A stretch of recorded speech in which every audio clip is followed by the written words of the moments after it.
That's really a broad question. I know, that's why Give me I something a wee bit more, right to the point. Okay, who's injured, who's not? Who's injured, who's not? Adam Montgomery comes back into it.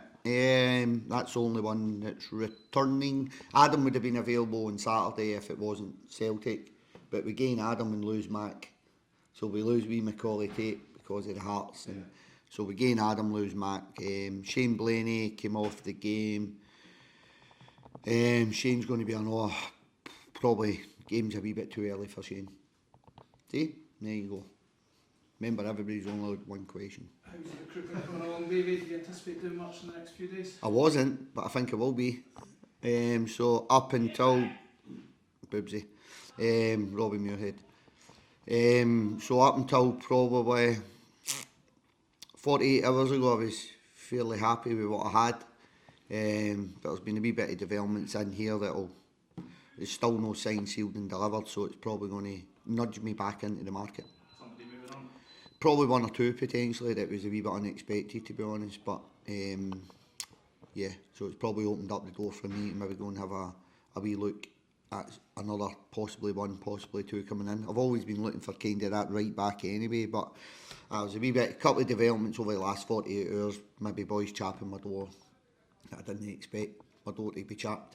And the phone actually went, so it's no signed and sealed, but I think there's a wee bit of movement from our end, so that probably opens up me first now. Players, guys that Yeah, boys that are in the first team.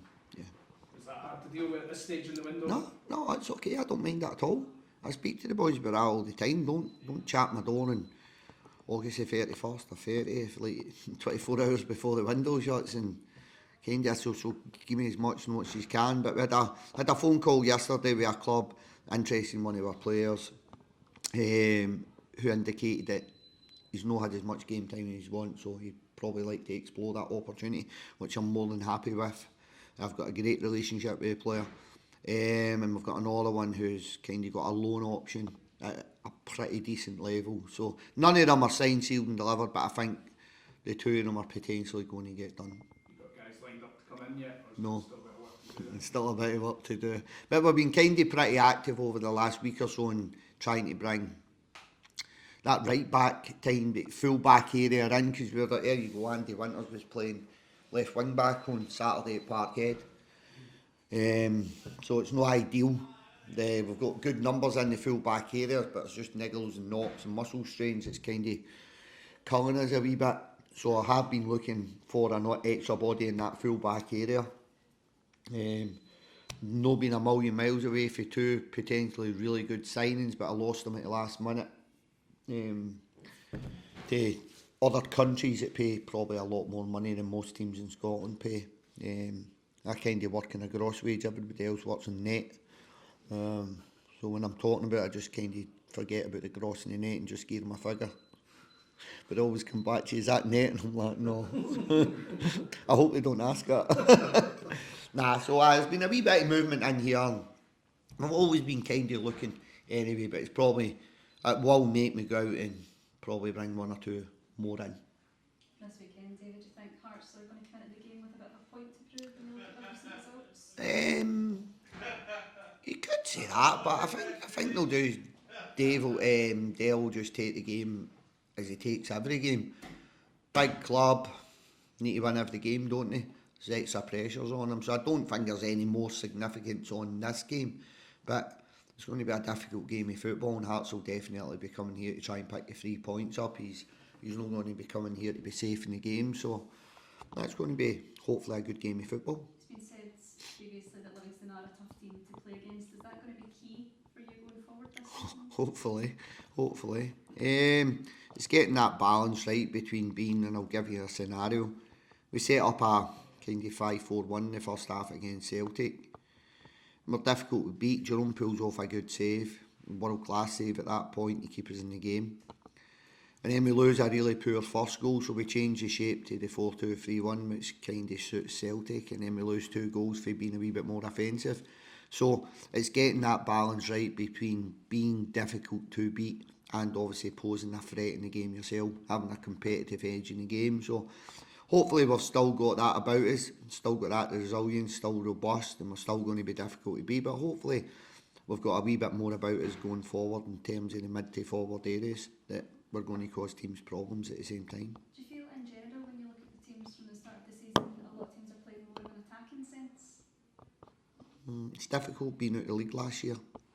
I've felt there's been a lot more teams just dipping, having a wee look last year now and again, and looking at this year, there's a lot of teams playing a free. And I think if you want your basic building blocks playing a free at the back, that generally means you've got an extra man in your defensive line. So that generally means you're trying not to lose goals. Does that make sense? So when you're looking at that, so I think there's a lot of teams in the division now that are playing a back three, drops into a 5-4-1, 5-3-2, and then it becomes really difficult to beat at that point. So I'm not really too sure. I'm not really too sure on that one, to be honest. Just coming back into the league, but that's my perception now. There's a lot of teams that are playing a back five, and generally when you're doing that, you want to be as difficult to beat as possible. So it kind of then has a flip side on the offensive side of the game. In just the last couple of weeks, we've seen a lot of teams being involved in Europe. What's been your take? Have you been impressed or surprised by anything that you saw? Not really, to be honest. Disappointed. I think we've had a couple of poor results for Scottish football's end, and believe it or not, I was sitting there like every other Celtic fan last night wanting Celtic to go through it. I want Scottish football to do well. The week before, I had hoped Celtic had one of the hardest games they possibly could before they were playing us. But no, me personally, I'm a Scottish football fan. Obviously, I want to beat these teams when I'm playing them, but I look Hibs, you look at Aberdeen, Dundee United. I'm sitting there wanting them to win games of football. I think the more consistently you can play teams like probably your Rangers or Celtic are in Europe most seasons, the rest have kind of fluctuated at times.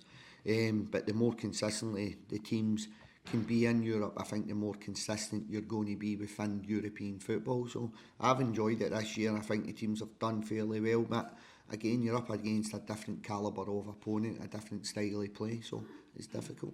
As a Scottish Premiership manager yourself, how disappointing is it to see the champions getting knocked out of the Champions League? Kazakhstan, team from Kazakhstan. I think if we're solely looking at it from a financial perspective now, Brendan, and the players will be looking from a footballing perspective, I totally understand that. But I kind of wake up a wee bit glass half full, and I look at it and I think it's difficult. I think Celtic last year, the previous years, they've been a wee bit more competitive in the group stages. I think they've been some really good games of football. But I'm kind of take the financial side out it. I look at it and go, it'd be nice to see how far Celtic can progress in the Europa League now. So you're playing a different level of opponent, where budgets, I'm not going to say similar because I don't know what the budgets are going to be, because there's still a lot of big teams in Europa League, isn't there? There's a lot of big teams. You look at it last year, Tottenham and Man United were in the Europa League. So I think you've got a better chance of progression dropping down. You're playing it, or you should be playing against teams where that kind of financial gap is not as big as what it is maybe playing against the elite Champions League opponents. And I just think that elite level of opponent, which is in the Champions League, they're just kind of growing exponentially year on year, and it's getting difficult. It's now there's an elite group of clubs that play football in the Champions League that make it extremely difficult. So everybody wanted, well, we did, I did, wanted Celtic in the group stages of the Champions League because it's beneficial to the fully Scottish football. But kind of looking at it now, I'm going to be good to see how far they can actually progress in the Europa League. You look at Rangers, when was it, 3-4 years ago, got to the final. So if you look, Celtic could potentially, they've got the ability to go and put a run like that together themselves. Any idea of the ticket sales for the weekend? I knew you'd say something stupid. Well, I think we might be 5,000 hearts. Yeah. Is that right? I've heard somebody talking about it. And the East Stands were opening up. And then, so I'd imagine there could be a crowd of around 8,000, which is going to be the biggest crowd in my time outside the Old Firm. So when the Old Firm come, we're just under 10,000. So this is probably going to be the biggest crowd outside of an Old Firm game, definitely since I've been at Livingston Football Club, and this is me going into my 13th year actually, 13th year at the football club. So big crowd. and the result of the weekend would certainly be a bonus for you looking Yeah, I think we just need to go and try and pick 3 points up. We're at home, go and have a go. Go and have a go. Kind of different expectations at the club now. The club's in a different place. So, go and have a go. I want to go and test our group of players against Hearts' group of players. I think we're more than capable of playing anyone at home and picking points up. But not really underestimating how hard that's going to be within the game also, because Hearts are a big club. For me, they've got a top manager, and there's a lot of new players in there, but I think they're still going to be in and around the top 4 this year, in my opinion. So it's going to be a difficult game. Well, they obviously want to bounce back after last weekend going 3-0 down to Motherwell, which was a heck of a start. That's a rhetorical question, isn't it? Yes. That's 4 questions I've got. I know that. Yeah, one question goes into 4, 1.1, 1.2, 1.3, 1.4. Nah, of course they do. They're a big club, and there's expectations on their players, their management. Hearts are one of the biggest clubs in Scotland, so I think wherever they go, the fans demand results. So I think they've done incredibly well to get the game back to 3 each, to be honest. So they'll be looking to build on that coming here. Cheers. Thank you.